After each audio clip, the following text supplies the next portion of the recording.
Dámy a páni, prosím vás, privítajte pána Andreja Hozlára, ktorý je výkonným riaditeľom DHL Parcel Slovensko. Práve teraz prichádza váš aplaus, prichádza taktiež. Ďakujeme zaň. Nech sa páči, pán riaditeľ. Ďakujem pekne.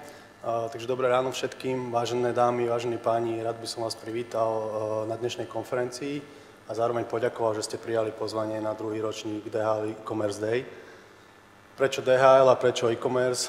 Nakupovanie cez internet je momentálne jedným z najrýchlejšie sa rozvíjajúcich a rastúcich odvetví, v ktorom vidíme veľký potenciál a rast, a preto by sme ďalej podporovali vlastne ďalšie povedomie o tomto odvetví na Slovensku. Prinášali zákazníkom nové riešenia a služby a inovácie. Deutsche Post DHL je vlastne lídrom na trhu logistiky celosvetovo a my sme začiatkom minulého roku vstúpili na slovenský trh e-commerce pod značkou DHL Parcel ako 5. divízia. Zbytné 4 divízie už na slovenskom trhu pôsobia viac ako 20 rokov.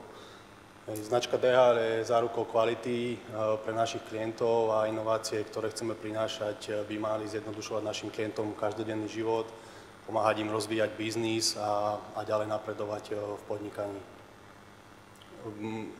Myslím, že dnešní speakery, alebo teda dúfam a verím, že dnešní speakery a ich skúsenosti a informácie, ktoré vám zaujímavé prinesú, vám pomôžu ďalej nachádzať inšpiráciu a rozvíjať potenciál slovenského a európskeho e-commerce, pretože keď už ste dnes internetovým predajcom, tak vašim trhom už nie je Slovensko, ale pri najmenšom Európa alebo aj celý svet.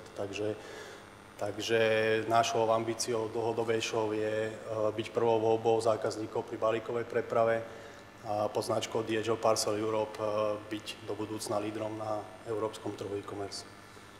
Ďakujem. Pán riaditeľ, ďakujeme veľmi pekne.